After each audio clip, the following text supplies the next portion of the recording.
Obviously, I'm not here, so I'm at a specialist in U of M in Brighton.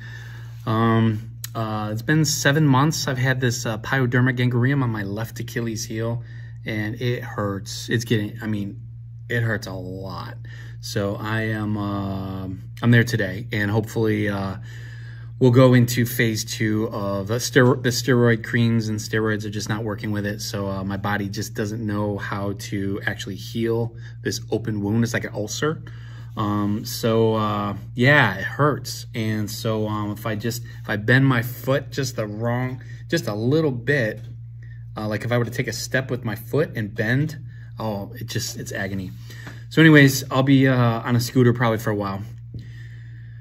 So I just want to take the time real quick to go over the syllabus, just because it's so monotonous and exhausting to do it. So I figured let's just zoom through it really quick and just knock it out. Since I'm not going to be here, we can kind of do other things when I get back. So let's look at Precalculus syllabus. I know a lot of you guys have already had me. Some of you might not have, so I want to make sure that I'm a little careful. Try not to go. I'm not going to try to go too fast, but I just kind of want to get this done with. Okay. All right. So this class is essentially designed to get you to calculus, so that when you get to calculus, you know what to do. So this is a lot of logic, a lot of skeleton, a lot of logical structure that allows you, so that when you do get to calculus, there's some things that are just kind of automatic, so that when you look at something that's very abstract, the math is already there, and you can work out the logic parts so that this abstraction will make a lot more sense, okay? And in fact, I would even say algebra 2, unless you're going into like a data science, like, I don't know, like algebra 2 is really just kind of a pre-calculus, right? And so pre-calculus is gonna allow you to just take all that algebra 2 and like really sharpen it up and tighten it up, okay? In fact, you'll notice here on this list that you'll notice that a lot of the stuff we've done, okay? Now the fundamentals is basically, that's like getting under the hood a little bit into solving equations, okay? So we're gonna get into solving things. We get back to functions, but we're gonna look at it in more detail, a little bit more logic. It'll make actually a lot more sense, I think, at the pre-calc level. Polynomial rational functions, exponential logarithmic functions, trigonometric functions we did not have the time to get to in algebra 2. So we're gonna do that this year heavy. So this will probably get us to around the second semester. So the first 4 we usually get on the first end of pre-calc, and then we'll get to whatever we can in italics if we can. But I put in italics what we did not cover last year. So you'll notice that there are 4 sections that we did, 5 sections that we did not actually get to, okay? So it looks like we got 3 that we covered last year, all right? So the rules for the class, obviously, are to respect each other's space, property, and ideas, all right? I want to keep a positive learning environment. In our culture, mathematics already has like just this natural kind of stressor that it puts on people. People inherently feel uncomfortable when they don't know something, right? Or they feel like they think that they are stupid or something, or feel stupid. And so it really just kind of like it puts the fight or flight, on the mind. And so I like to keep things really positive. It's very, very important that everyone participates, so that and they feel comfortable participating, okay? Because I'm telling you, when I was in college, I had a professor that he forced us to embarrass ourselves. He forced us to go up to the chalkboard and write your homework out. Like, do it right now. I want to see what you wrote. And man, I resisted it, and then my mind didn't open up until I finally did it. And then he would just like, bam, just knock me down and criticize me. And then I started feeling comfortable with the criticism. I'm not going to do that to you. But my point is that it is very important that you feel comfortable not knowing something, because there's a lot of room for growth. All right, obviously, work smart. I'm going to keep that vague, because I think deep down we all know what that means, work smart. And obviously be on time with needed materials. The consequences, normally at the pre-calc level, I don't have to worry about consequences too much because you guys, guys are usually a great group. I don't, never had to really kind of push it, but you never know. I'm not afraid of making the class a dictatorship if that's what the class needs. I can put on my mean face and act mean the entire year. I've done it before, especially with middle schoolers. So I don't anticipate doing that with you guys, but things happen. So let's look at the distribution of the grades. 25% homework, 10% engagement. These are all in-class activities, 30% quiz, and 35% exams. Homework daily, for sure. Very few exceptions to that. If you are absent, I'm going to put a 0, and I'm going to put an A, and I'm going to put an M. So it's missing, absent, and 0. So that'll just make sure that you get, come up to me and make sure that you get your work if you are absent, okay? I definitely know stuff happens. We're not going to be using Schoology, unfortunately, so everything will be kind of, the soft copies will be put into Google Classroom, which I believe I put the code for your classroom here. So on the second page, go ahead and get into that. I'm going to assume that you guys get into there before class starts on Tuesday, okay? So going to be organized by topic. Third missing assignment, I'm going to give you guys a homework hour. Normally, again, pre-calc, I'm not too worried about that. You guys are usually motivated enough where you don't really like the headache.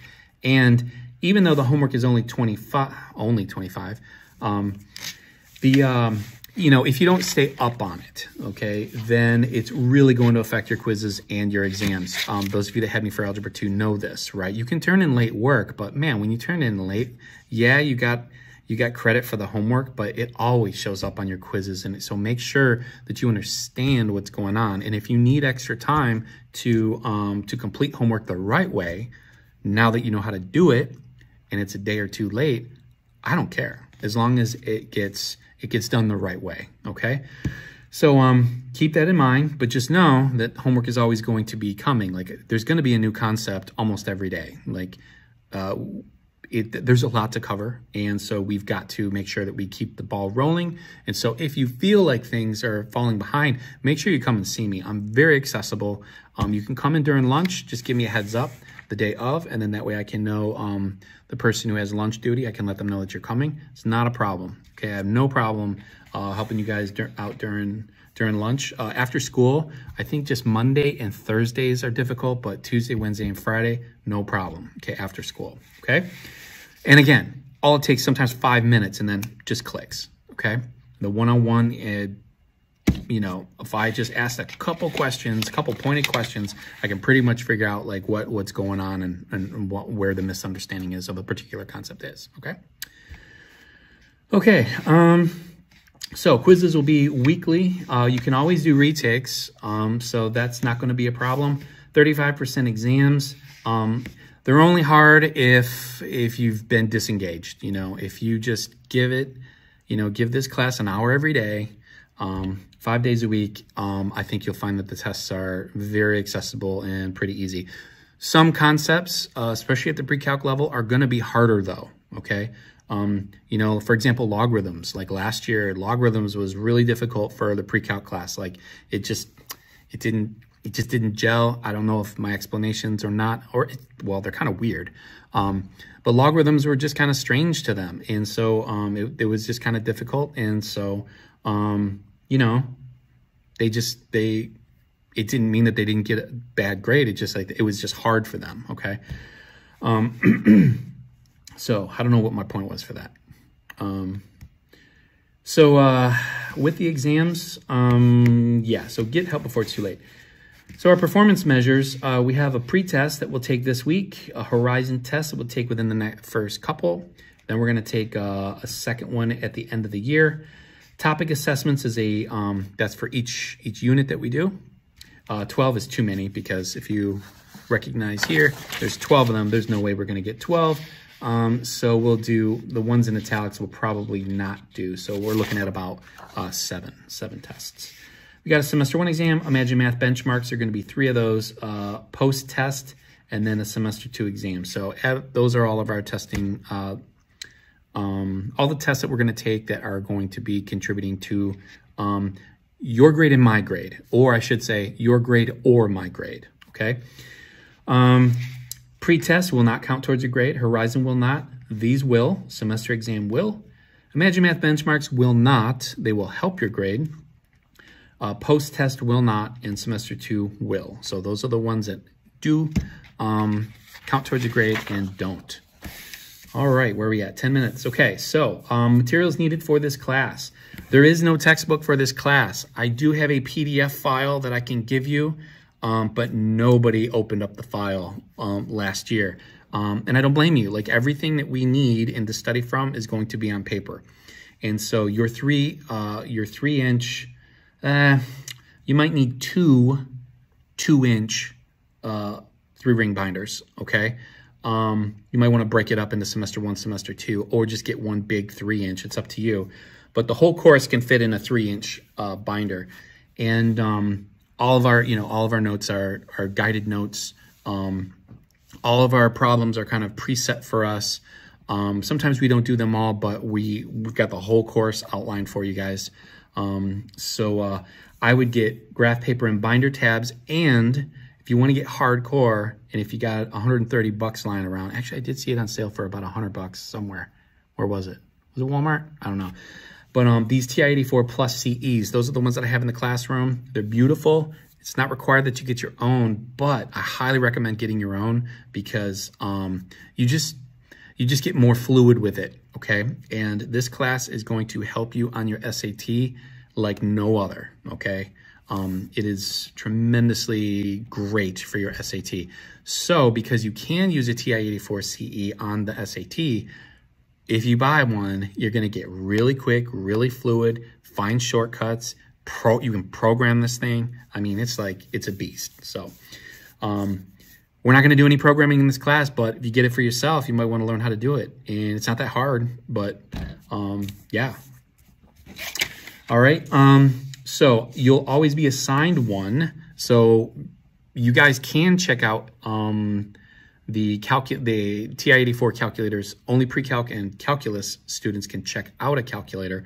You can check those out at the end of the day, okay? Or before you leave if you've got like tech or something.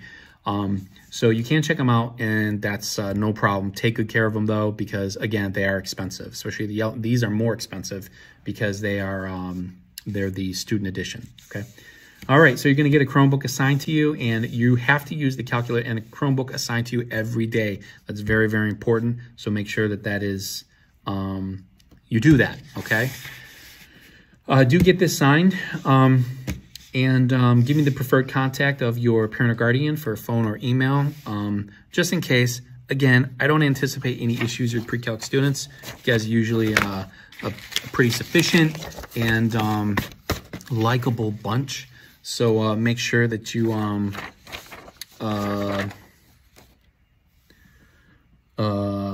make sure you get that signed. Okay, so anyways, I'm looking at this classroom procedures. Where are we at? 13 minutes, shoot, okay. Upon entering the classroom, okay, so that round table over at the, what is that? That's west, so that would be south, the south side of the building. South door over here on the round table, that's where you're gonna get your materials. There's a small whiteboard that usually has directions. Those of you that already have me, you already know this. Yeah, other than that, I don't think I need to say any more about that. So now at this point, let's go ahead and work on the student survey, the inventory, and just give me a little bit about you. I like to know what you guys are interested in just because I'm old and I'm out of touch. So my kids only like Sonic the Hedgehog. So if you talk about Sonic the Hedgehog, I know Sonic the Hedgehog. Other than that, I don't know what you guys are interested in. So just let me know so I can kind of, you know, cater the class a little bit, see what's see what I can do to bring math into whatever field or topics you guys are interested in, okay? So fill that out. If you can turn it in by the end of the hour, cool. If not, just hold on to it. Get it to me by Thursday. That'll be the first assignment in the grade book. All right, other than that, welcome back, and you'll see me on my scooter tomorrow. Bye.